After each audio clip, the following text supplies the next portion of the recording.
Okay, a few things we need to know before we start into this section, and a couple just basically good practices when we're doing algebra. So if we had an expression, and our expression is going to look something like n, and we're going to add that, or sorry, in this case, multiply that by 100.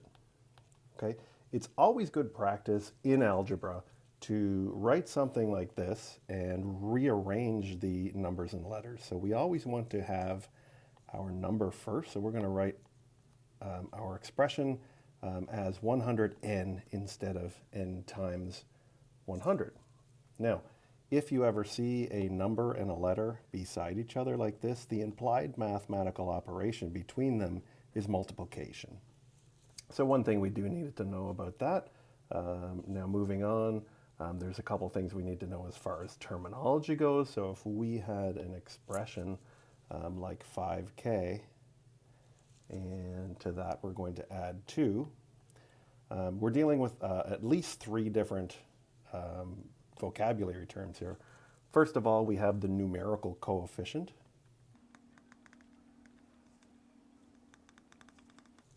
And the numerical coefficient, or the number placed in front of the letter.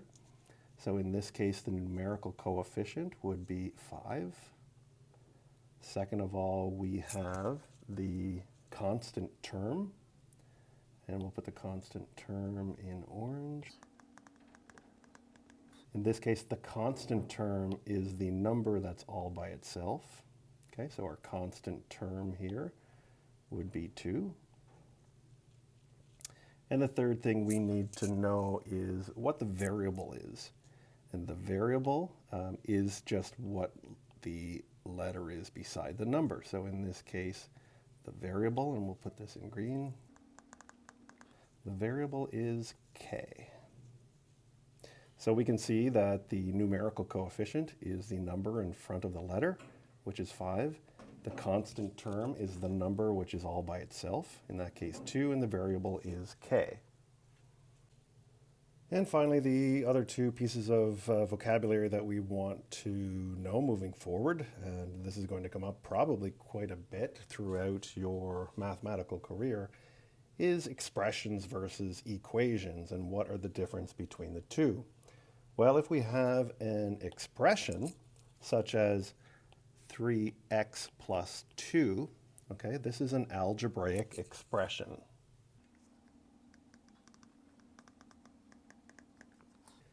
And how does this differ from what we call an algebraic equation? Well, the equation requires 2 more items, okay? So an equation, if we had something like 3x plus 2, we're going to be required to have, first of all, an equal sign, and then we're going to have something on the other side that is equal to 3x plus 2. And just for simplicity, I'm going to put that 3x plus 2 is equal to 3x plus 2. Okay, so that keeps both of our sides balanced. So this is an algebraic equation.